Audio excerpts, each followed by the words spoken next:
Unified 911, anong matutulong namin sa'yo? Anya ti maitulong mi ken kapo. Anong may tatabang ko sa imo? Unsay akong ikatabang nimo? Ngini makadabang na misal ka no? Sa anumang wika o dialekto, may tulong na darating sa iyo.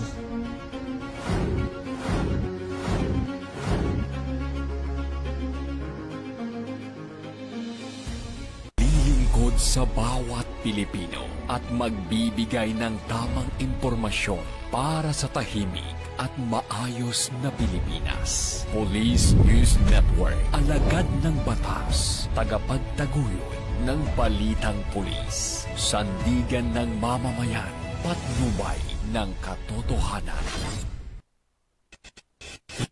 Kampo Krame, maghahatid ng pinakahuling kaganapan at nagbabagang balita. Ito ang PNN Police News Network. At ngayon, ang inyong mga tagapagbalita. Magandang araw, bagong Pilipinas. Kami ang inyong alagad ng batas, tagataguyod ng Balitang Pulis. Ako si Patrolman Josel Atienza Sacmar mula sa Regional Community Affairs and Development Division ng NCRPO. At ako naman po si Patrolwoman Fe Octaviano, maghahatid sa inyo ng tamang balita, kwento ng pulis at serbisyo para sa mamamayan. At ito ang PNP News Online. Ang pangunahing balita ng Police News Network, alagad ng batas, tagataguyod ng Balitang Pulis.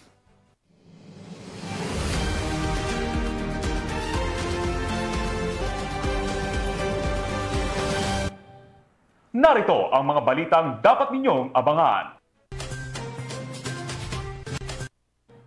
4 na individual nahulihan ng ilegal na droga sa lungsod ng Pasay.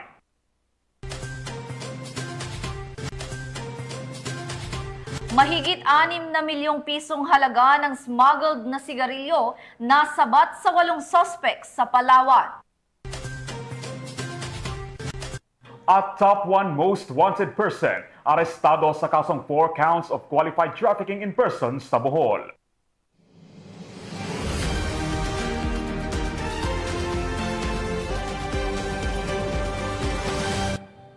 Narito ang mga balitang hatid ng ating PNN correspondents mula sa iba't ibang panig ng bansa.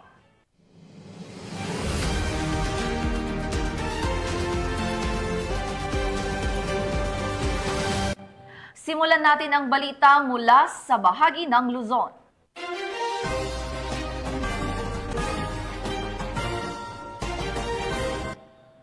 Nakumpiska ang mahigit 400,000 pisong halaga ng shabu mula sa 2 high-value drug suspects sa Aguilar, Pangasinan.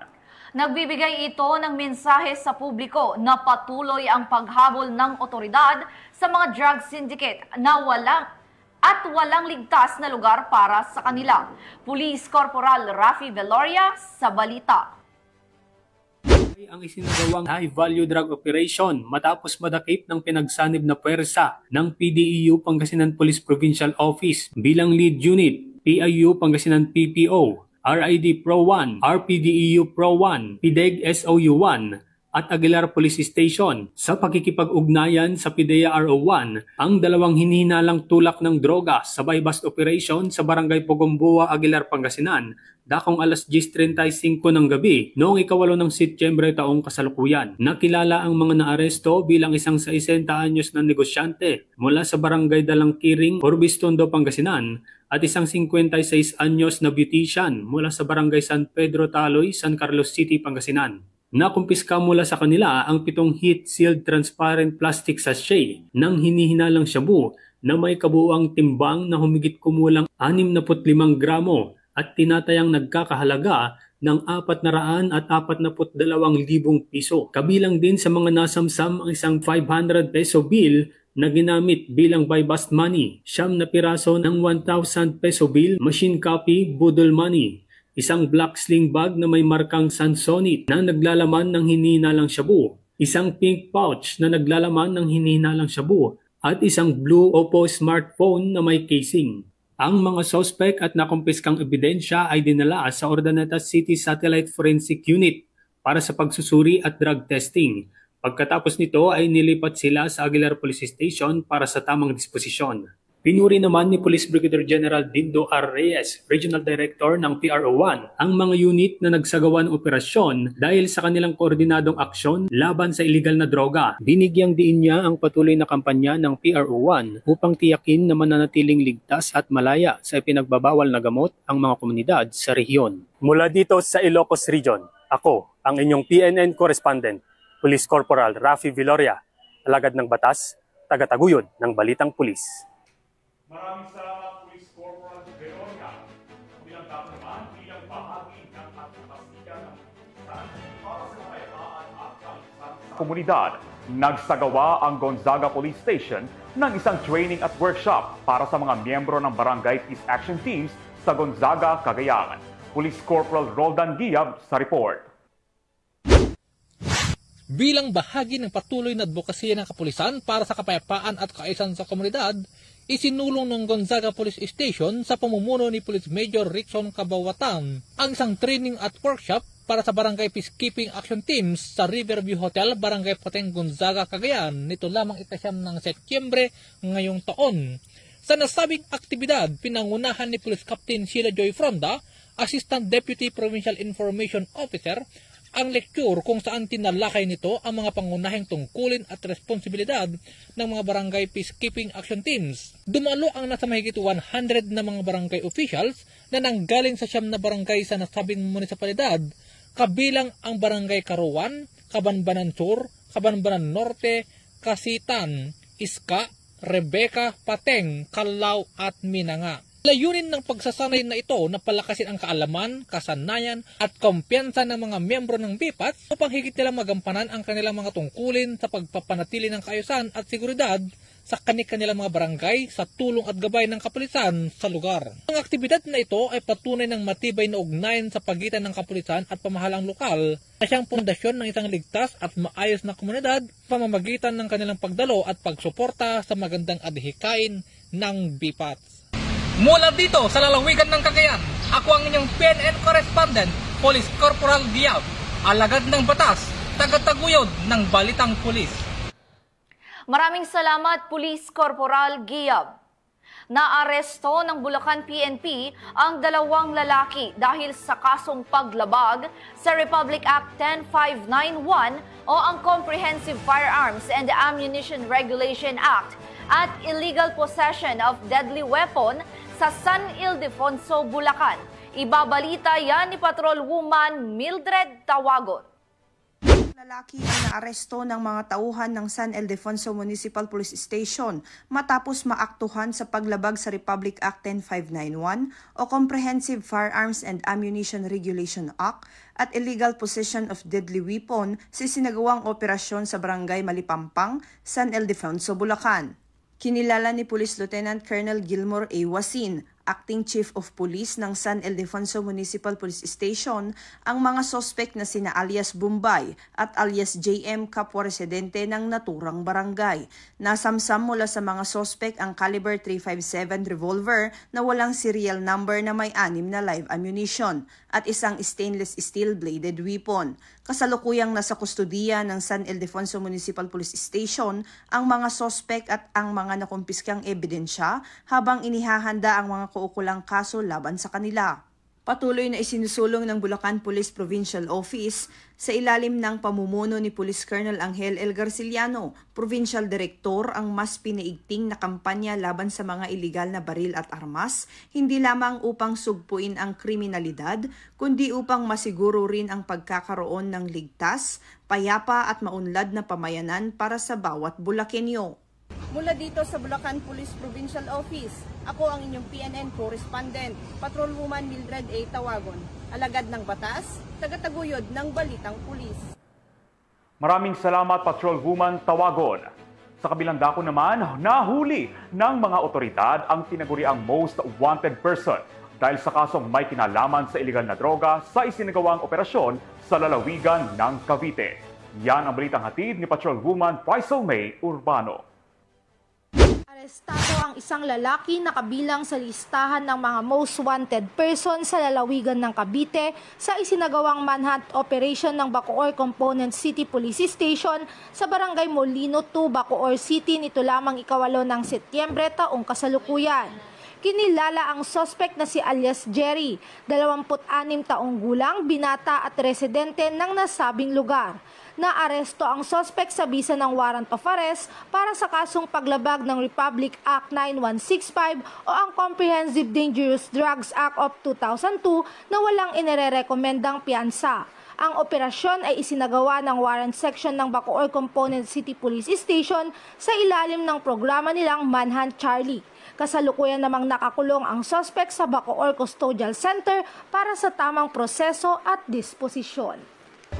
Mula dito sa PRO Calabarzon, ako ang inyong Police News Network Correspondent, Patrolwoman Pisalme T. Urbano, alagad ng batas, tagataguyod ng balitang pulis. Maraming salamat, Patrolwoman Urbano.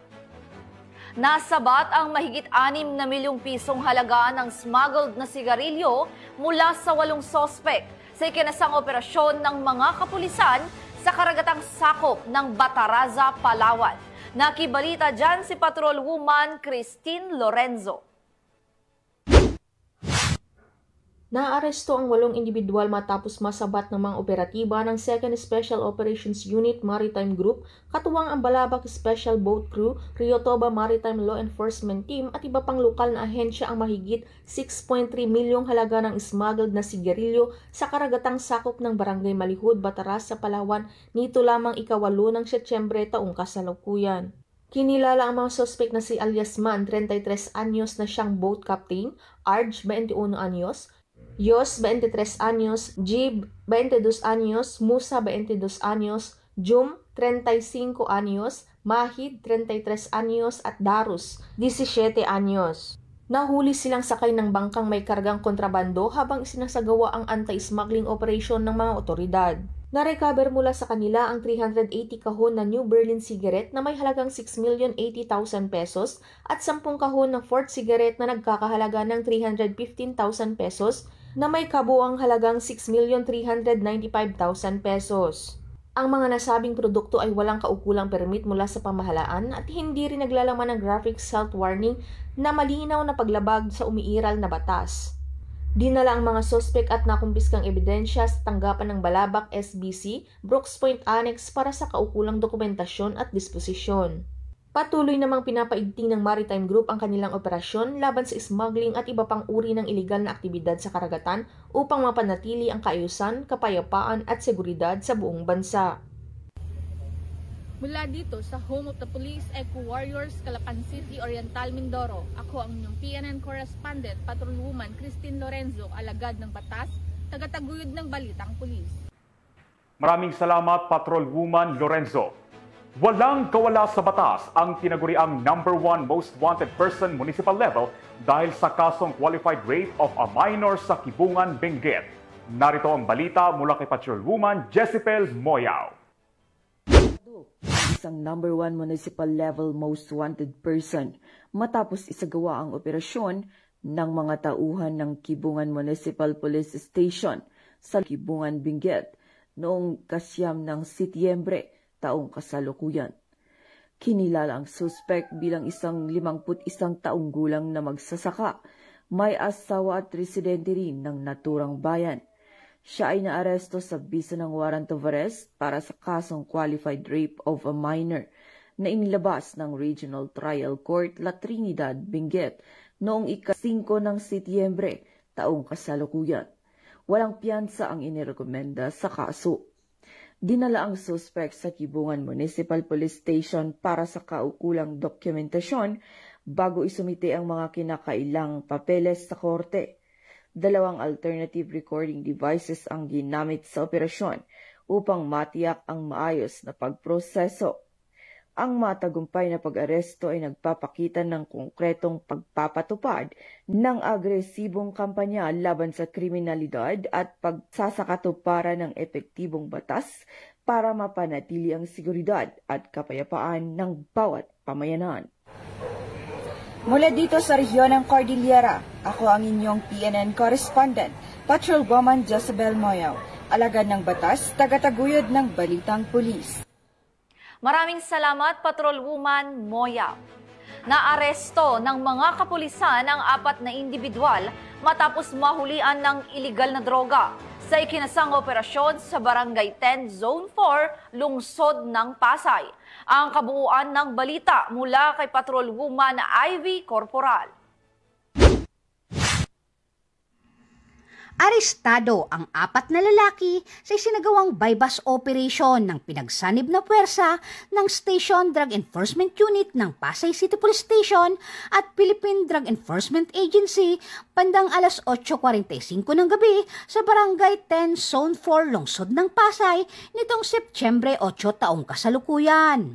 Kinilala ang mga sospek na sina alias John Paul, 43 anyos, alias Tibbs, 46 anyos, alias Boy Boy, 39 anyos, at alias Echo, 44 anyos at parehong mga residente ng Pasay City.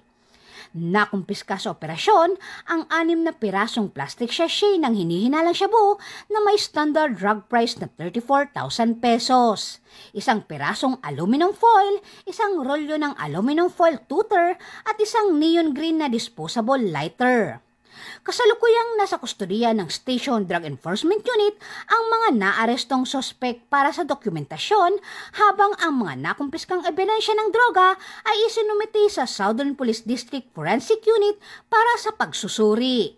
Sila ay mahaharap sa kasong paglabag sa Republic Act 9165 o mas kilala bilang Comprehensive Dangerous Drug Act of 2002. Mula dito sa Camp Bagong Diwa, Bikutan, Taguig City, ako po ang inyong PNN correspondent, Patrolwoman Ivy Corporal, alagad ng batas, tagataguyod ng Balitang Pulis. Maraming salamat, Patrolwoman Corporal. Nagsagawa naman ng venue walkthrough at inspeksyon ang Police Regional Office 5 bilang paghahanda sa Peña Francia Festival sa Basilica Menore, Barangay Balatas, Naga City. Patrolwoman Carmela Panganiban, ibalita mo. Bahagi ng paghahanda para sa Peña Francia Festival security coverage, isinagawa ang venue walkthrough at inspeksyon sa Basilica Menore, Barangay Balatas, Naga City. Pinangunahan ni na Police Colonel Edward D. Quijano, Chief ng ROD, at Police Colonel Gilbert Fareñas, Officer in Charge ng Naga City Police Office ang nasabing walkthrough. Matapos ang inspeksyon, isinagawa ang isang debriefing session upang repasuhin ang mga natuklasan, matugunan ang mga kakulangan sa operasyon at tapusin ang mga estratehiya para sa deployment, koordinasyon at resource mobilization. Layo ng aktibidad na masuri ang kahandaan ng seguridad ng lugar, tukuyin ang mga posibleng panganib at matiyak na may sapat na mga hakbang para sa kaligtasan at crowd control sa inaasahang dagsa ng mga deboto at bisita. Kasama rin dito ang pagpapalakas ng koordinasyon sa iba't ibang ahensya, pag-validate ng deployment plans, at pagtukoy sa mga kinakailangang kagamitan at suporta upang masiguro ang ligtas at maayos na pagdiriwang. Ang nasabing hakbang ay bahagi ng masusing paghahanda ng Pro-5 upang matiyak ang kaligtasan ng publiko at ang maayos na pagdiriwang ng tauhang Peña Francia Festival. Mula dito sa Legazpi City, Albay, ako ang inyong PNN correspondent, Patrolwoman Carmela Bianca Panganiban, alagad ng batas, tagataguyod ng Balitang Pulis. Maraming salamat, Patrolwoman Panganiban. Para naman sa ating weather updates, naglabas ng babala ang Pag-asa ngayong araw kaugnay ng pagbubukas ng gates ng Ambuklao at Binga Dam sa Benguet. Ayon sa ulat, 2 gates ng Ambuklao Dam ang bukas at naglalabas ito ng 120.25 cubic meters ng tubig kada segundo. Samantala naman na 3 gates ang bukas sa Binga Dam na may discharge na 204.41 cubic meters kada segundo. Posibleng maapektuhan ng pagbuhos ng tubig ang barangay Ambuklao sa Bukod. Gayon din ang mga barangay ng Dalupirip at Tinongdan sa bayan ng Itogon. Bagaman isa lamang ang naitalang milimeter ng ulan sa nakalipas na 24 oras, inaasahang tataas ito sa 5 hanggang 15 milimetro sa susunod na araw. Dahil dito, pinapaalalahanan ang mga residente at lokal na pamahalaan na maging alerto. Iwasan ang paglapit sa ilog at sundin ang mga abiso ng kinauukulan para sa kaligtasan ng lahat.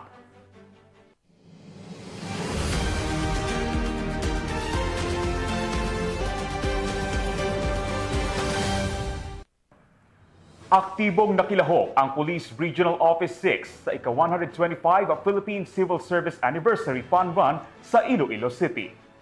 Ang pakikilahok ng kapulisan sa mga aktibidad na pampubliko at pampisikal gaya ng fun run ay nakakatulong upang mapalapit sila sa mamamayan. Ang balitang hatid ni Patrolwoman Charmaine Balunsa.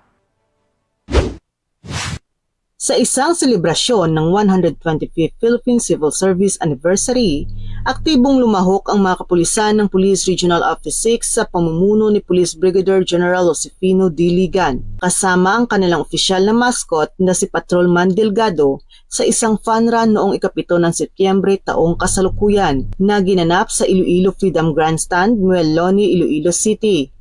Tinatayang mahigit 2,000 kalahok mula sa iba't ibang ahensya ng pamahalaan, mga uniform personnel at iba pang mga individual ang nagsama-sama sa 5 km, 3 km at 1 km run na nagbigay diin sa kahalagahan ng pagkakaisa, malasakit at pangangalaga sa kalusugan.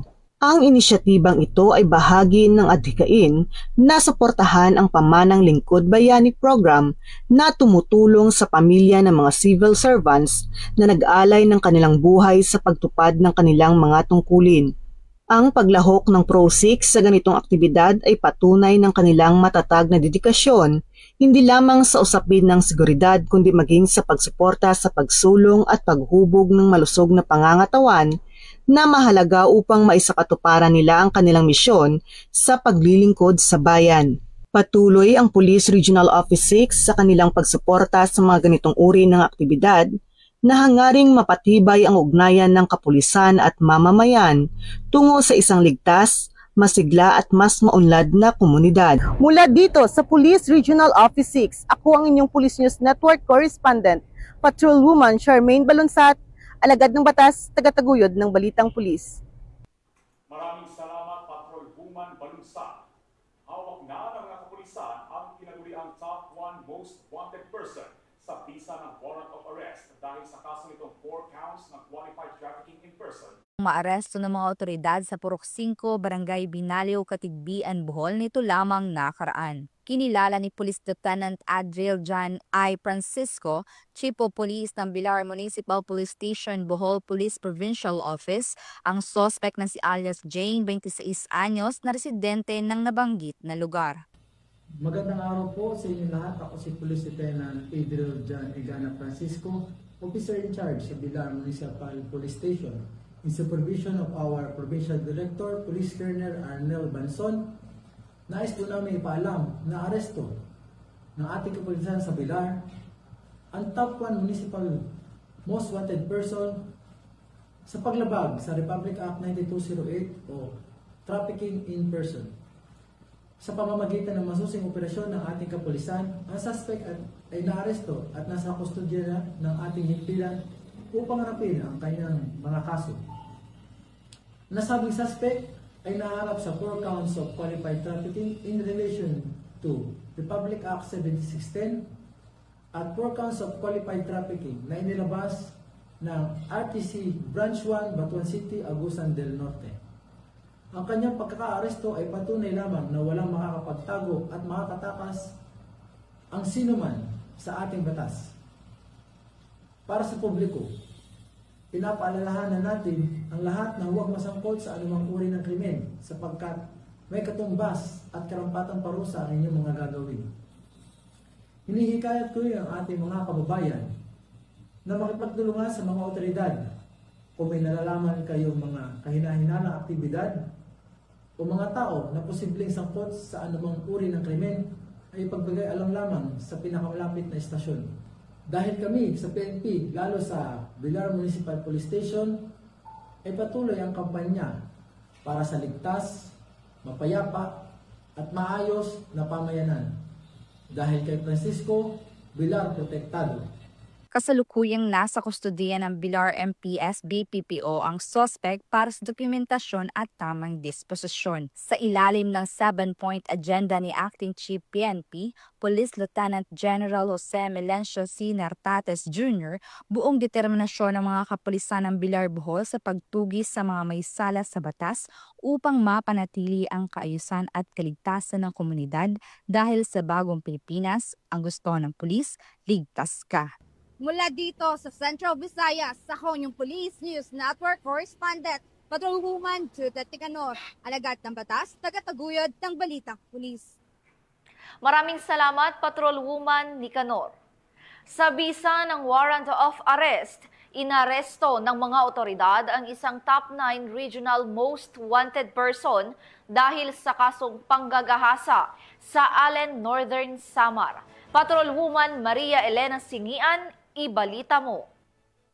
Ng mga autoridad ang tinaguriang top 9 regional most wanted person na may kasong rape matapos mahuli sa barangay Kinabranan 2, Allen, Northern Samar. Naaresto ang akusado bandang alas 9:35 ng umaga ng mga tauhan ng 804th Maneuver Company Regional Mobile Force Battalion 8 kasama ang Allen Municipal Police Station, Provincial Intelligence Team Northern Samar, Regional Intelligence Unit 8, Maritime Law Enforcement Team Northern Samar at Northern Samar Provincial Highway Patrol Team sa bisa ng warrant of arrest para sa kasong rape na walang inirekomendang piyansa. Dinala ang akusado sa Allen MPS para sa kukulang dokumentasyon at tamang disposisyon. Ang ating kapulisan ay patuloy na maglulunsad ng mga operasyon para mahuli ang mga taong may pananagutan sa batas upang maihatid ang hustisya sa kanilang mga naging biktima at mapanatili ang kaayusan at kaligtasan ng ating komunidad tungo sa minimithi natin na bagong Pilipinas.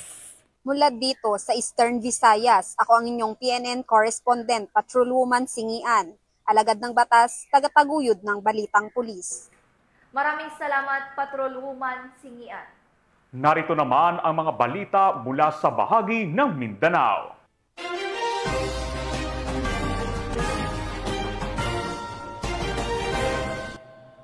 Nakiisa ang Zamboanga City Police Office sa isinagawang ika-12 anibersaryo ng Zamboanga Siege na ginanap sa Zamboanga City.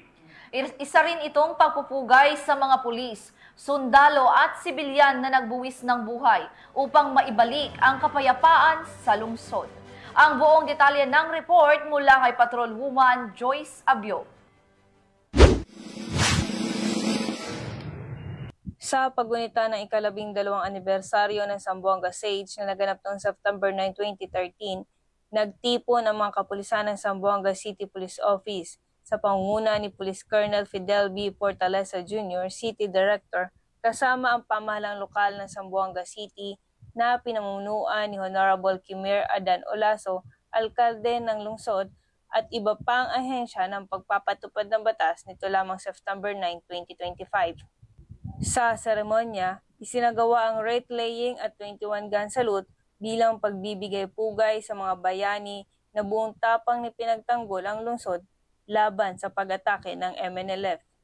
Ang Zamboanga Siege ay tumagal ng 21 araw kung saan 38 katao ang nasawi, maraming tahanan ang nawasak, libo-libo ang lumikas at nag-iwan ng malalim na sugat sa mga Zamboangenyo. Kita po natin dito sa Zamboanga City, hindi lamang po natin kino-commemorate po yung nangyari pong labanan o digmaan, but yung unity po ng bawat mamamayan dito sa Zamboanga, kahit anong tribo pa tayo, kahit anong lahi pa tayo, kahit anong religion natin, ay nagkakaisa po ang mamamayan dito sa Zamboanga City. At ang Philippine National Police po, ang Zamboanga City Police Office po ay talagang sumusuporta at gagawin po lahat para ma-maintain po yung peace and order dito sa Zamboanga City. Mula rito sa Zamboanga Peninsula, ako ang inyong PNN Correspondent, Patrolwoman Joyce Abyog, alagad ng batas, tagataguyod ng Balitang Pulis. Maraming salamat, Patrolwoman Abyog.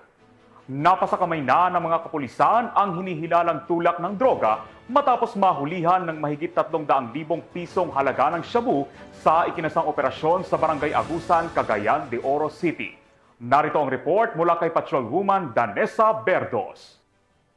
Inalang tulak ng ilegal na droga ang naaresto ng mga otoridad sa ikinasang bypass operation sa Barangay Agusan, Cagayan de Oro City. Kinilala ni Police Colonel Salvador Radam, City Director ng Cagayan de Oro City Police Office, ang suspect na si alias Dondon, lalaki at residente ng nasabing lugar. Nakumpiska mula sa kanyang ilang plastic sachet na naglalaman ng puting kristal na substansyang pinaniniwala ang shabu na may kabuang bigat na 53 na gramo at may standard drug price na humigit kumulang 360,400 pesos. Naharap ang suspect sa kasong paglabag sa RA 9165 o Comprehensive Dangerous Drugs Act of 2002. Mula dito sa Camp Vicente G. Alagar, Cagayan de Oro City, ako ang inyong Police News Network Correspondent, Patrolwoman Danasa Berdos, alagad ng batas, tagataguyod ng Balitang Pulis. Maraming salamat, Patrolwoman Berdos. Arestado ang isang street-level individual sa ikinasang buy-bust operation sa Davao City. Alamin ang buong detalye ng balita mula kay Patrolwoman Bernamay Lapos. Ang central personality sa isinagawang buy-bust operation ng San Pedro Police Station sa Barangay 3-A Davao City. Nito lamang ika-8 ng Setyembre taong kasalukuyan. Kinilala ni Police Major Emmanuel D. Manlatican, Acting Station Commander ng San Pedro Police Station, ang suspect na si alias Payat, 44 anyos, isang construction, na residente sa Purok 7, Roman Diaz Extension, Kalinan, Davao City. Ayon pa kay Police Major Manlatican, nahuli ang suspect ng mga tauhan ng San Pedro Police Station sa koordinasyon ng Philippine Drug Enforcement Agency 11. Dagdag pa, nakuha mula sa suspect ang 3 pakete ng hinihinalang shabu, isang cellular phone at buy-bust money na ginamit sa operasyon. Ang suspect ay kasalukuyang nasa kustodiya na ng nasabing istasyon para dumaan sa tamang disposisyon at mahaharap sa kasong paglabag sa RA 9165 o ang Comprehensive Dangerous Drugs Act of 2002. Patuloy na isinusulong ng Police Regional Office 11 sa pamumuno ni Regional Director Police Brigadier General Joseph Argeles ang mas pinaigting na kampanya kontra kriminalidad upang makamit ang isang maayos, ligtas at mapayapang Rehiyon 11. Mula dito sa Police Regional Office 11, ako ang iyong PNN Correspondent, Patrolwoman Bernamay Lapos, alagad ng batas, tagataguyod ng Balitang Pulis. Maraming salamat, Patrolwoman Lapus. Nasabat naman sa isang checkpoint operation ang mahigit 100,000 pisong halaga ng smuggled na sigarilyo sa Sarangani Province. Patrolman Nerwin J. Medellin sa report. Diba? Tumigil na sila kasi pag hindi sila tumigil sa kanilang ginagawa, hindi rin kami titigil sa paghuhuli. Diba? Yun lang naman yan. Iyan ang naging babala ni Regional Director Police Brigadier General Arnold P. Argente matapos masabat ng mga tauhan ng 2nd Sarangani Provincial Mobile Force Company ang nasa mahigit 117,000 pesos na halaga ng smuggled na sigarilyo sa isang checkpoint operation sa Barangay Pinol, Maitum, Sarangani Province nitong Setyembre 9, 2025. Kinilala ang driver ng sasakyan sa alias na Ed na nasa 8 gulang at residente ng Maitum, Sarangani. Lumalabas sa investigasyon na mula pa ang sospek sa Palimbang Sultan Kudarat at patungo sa Maitum nang maharang sa naturang checkpoint. Sa isinagawang inspeksyon, natuklasan sa loob ng minamanehong sasakyan ang 2 kahon ng Berlin brand cigarettes at 1 kahon ng Fort brand cigarettes na may tinatayang halaga na 117,870 pesos. Naharap ngayon ang sospek sa kasong paglabag sa Custom Modernization and Tariff Act o ang RA 10863. Tinayak ng PRO12 na magpapatuloy ang pinaigting na kampanya laban sa smuggling upang mapangalagaan ang lokal na industriya at kalusugan ng mamamayan. Mula dito sa General Santos City, ako ang inyong PNN Correspondent, Patrolman Nerwin J. Medellin, alagad ng batas, tagataguyod ng Balitang Pulis. Maraming salamat, Patrolman Medellin. Patay ang 2 binatilyo sa nangyaring vehicular accident kung saan nagsalpukan ang mga sasakyan nito sa Datoodin, Maguindanao del Sur. Alamin ang mga naging kaganapan ng balita mula kay Patrolwoman Maricris Algabre. Binawian ng buhay ang 2 binatilyo matapos na masangkot sa vehicular accident ng magkabanggaan ang tricycle at Ford Everest na sasakyan Sa bahagi ng sitio pa ng Barangay Kabingi, Dato Saudi Ampatuan, Maguindanao del Sur, bandang alas 3:10 ng hapon araw ng Lunes, 8 ng Setyembre taong kasalukuyan. Kinilala ni Maguindanao del Sur Provincial Director Police Colonel Salman H. Sapal ang mga biktima na sina Benje, 16 anyos at Langlang, 17 anyos na kapwa residente ng naturang lugar, habang kinilala ang kabanggaan nitong si Muarep, 38 anyos, driver ng Ford Everest na residente naman ng Taguig City. Ayon sa report ng Dato Saudi Ampatuan Municipal Police Station, ang Ford Everest ay nagmamaniho patungong Isulan, Sultan Kudarat, habang ang tricycle ay patungo naman ng Dato Unsay, Gindulungan, Maguindanao del Sur, nang biglang nawala ng kontrol ang naturang tricycle dahil sa malakas na ulan na nagresulta sa pagkakabanggaan ng dalawang mga sasakyan. Dahil sa lakas ng impact ng banggaan ay agad na binawian ng buhay ang driver at pasahero ng tricycle, habang ang sakay ng Ford Everest ay maswerteng hindi nasugatan.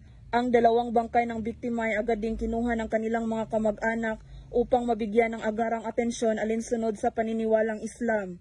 Sa ngayon ay nasa kustudiya na ng Dato Saudi Ampatuan MPS ang mga sasakyan na sangkot sa insidente, habang nagpapatuloy pa ang ginawang investigasyon ng mga kapulisan. Mula rito sa Rio ng Bangsamoro, ako ang inyong PNN correspondent, Patrolwoman Marie Cristina. Ituwang ang mga lokal ng pamahalaan at iba pang emergency response unit sa Sitio Iring, Barangay Wilson, San Jose, Dinagat Islands nito lamang Setyembre taong kasalukuyan. Sa isinagawang drill, ipinakita ang senaryo ng pagsabog ng improvised explosive device o IED sa isang mataong lugar. Agad na rumesponde ang kapulisan, bomb disposal unit, Bureau of Fire Protection at medical responders upang kontrolin ang sitwasyon. Kabilang sa mga pangunahing bahagi ng simulation exercise ang bomb detection at area security, kung saan isinagawa ang ligtas na pag-evacuate ng mga sibilyan. Ayon kay Police Colonel Jerome A. de la Cruz, Provincial Director ng Dinagat PNP, ang kaligtasan at seguridad ng ating komunidad ang pangunahing prioridad. Sa pamamagitan ng ganitong pagsasanay, napapalakas ang ating kakayahan sa mas mabilis at epektibong pagtugon sa mga tunay na emerhensya. Mahigpit namang ipinatupad ang mga safety protocol sa buong pagsasanay. Ang aktibidad na ito ay bahagi ng mas malawak na programa ng PNP sa ilalim ng Peace and Order and Public Safety Plan na naglalayong masuri at mapalakas ang kahadaan ng lalawigan sa pagtugon sa mga posibleng banta ng terorismo at mga insidente ng mass casualty. Mula dito sa Police Regional Office 13, ako ang iyong PNN correspondent, Patrolwoman Karen A. Malilin, alagad ng batas, tagataguyod ng Balitang Pulis. Maraming salamat, Patrolwoman Malilin.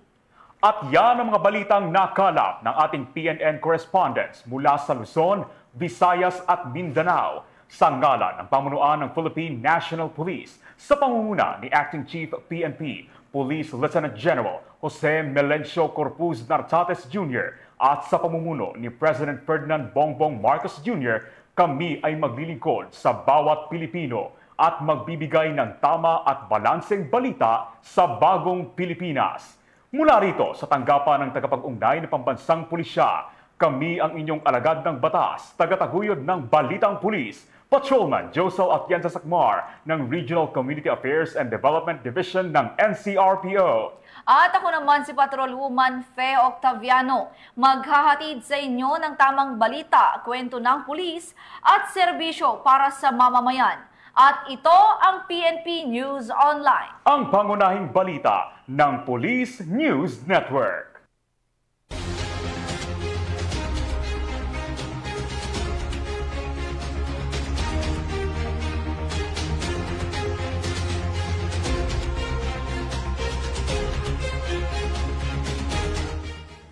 Police News Network, alagad ng batas, tagapagtaguyod ng balitang pulis.